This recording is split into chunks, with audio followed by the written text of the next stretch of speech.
is spokesperson Vili Ogam. Vili, a very good afternoon to you. Thanks very much for your time. Did you expect it? Good afternoon, Vuyo.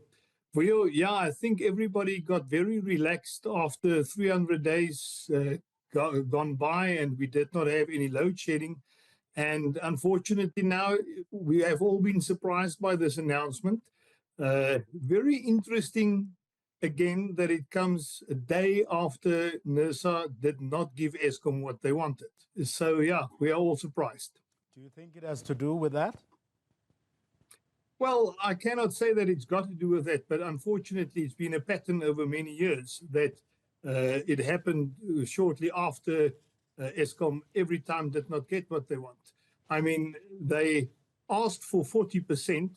In effect, they got 16.7%. If you add the 12.7% that they've got to the 4% that they already received earlier on with regards to collecting or making up for old debt in Eskom. So it is unfortunate, Vuyo. The Democratic Alliance has always said that the time for half measures is over. Tariff increases and quick fixes will not solve this crisis. Only bold structural reforms will. And the government must act immediately. Eskom must come to a place where they recover the millions in municipal debt that is owed to Eskom. Secondly, I think the fully separation between Eskom's power generation and transmission divisions is of utmost urgency. And then they must create a private sector competition by breaking Eskom's power generation functions into smaller companies for privatization. Government must act immediately. You are part of the government. Why shouldn't we blame you? Well, we've been asking for this for a long time. I hope and I believe that in time, the policies that the DA has proposed in this regard will work. We saw what the Auditor General said about Eskom a few days ago, where he's saying that Eskom, in the annual report, that Eskom continues to bleed money. And we also that is through criminal conduct, through irregular expenditure, fruitless and wasteful spending.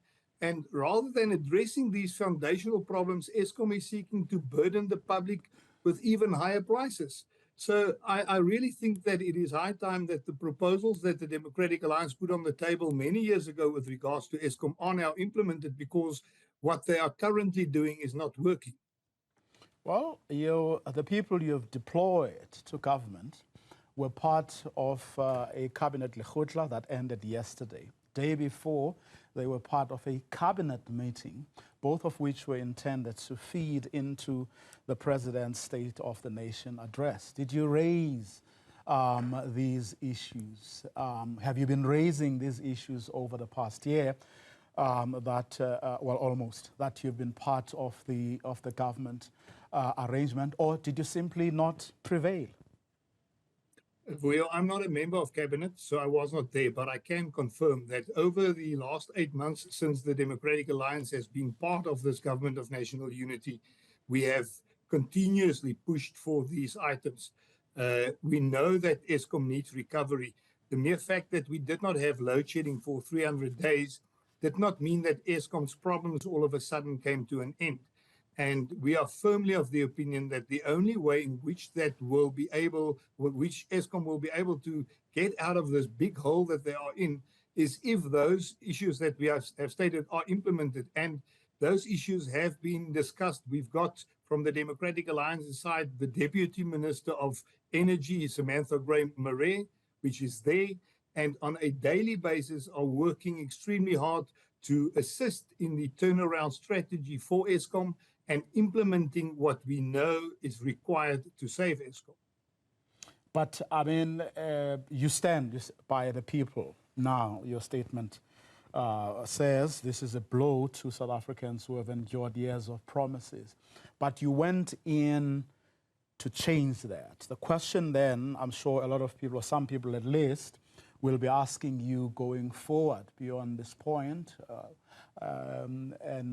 especially if things get worse, God forbid. One hopes that we won't get there. But are you prepared to fight for what you believe will turn our fortunes around in terms of electricity, in the same way that you are prepared to fight tooth and nail around the NHI or your Bella?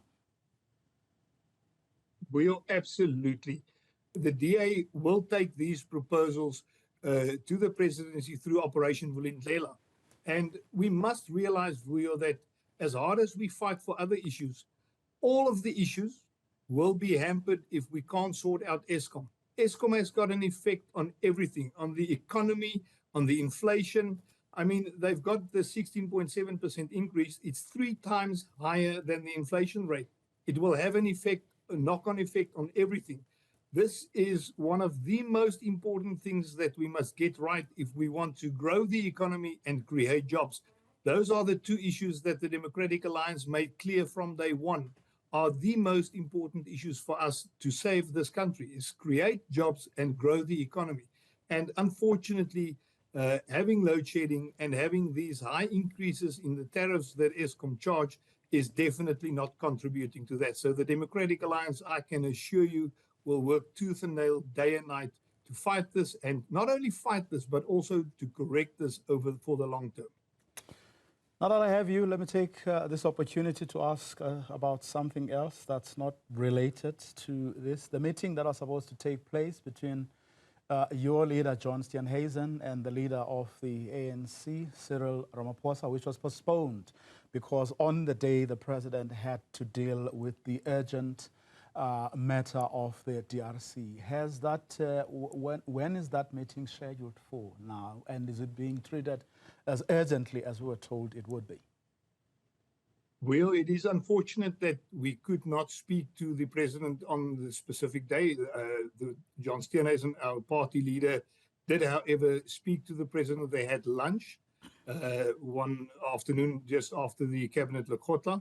So they did speak with each other, but they also know that this conversation needs to continue at a later stage. Obviously, meeting over lunch is not going to be sufficient. They need to speak in depth with each other. They must trust each other, which I believe they do. And they must have the boldness to speak directly with each other. The Democratic Alliance's leader, John Steenhuisen, made it very clear that it's important to speak to the president before the Lekgotla take place. Unfortunately, things happened, and we know the severity of what was going on in the DRC. So we trust and we believe that this follow-up meeting will happen very quickly. And we hope and believe that the president will really understand where we're coming from when we say that we want to see that clause 19.3, which talks about sufficient consensus in the memorandum of understanding that led to the GNU coming into effect, must be adhered to. You do not sign something if you don't mean it. So we hope that that meeting will take place very soon, Vuyo. Welcome. Thank you very much for your time here.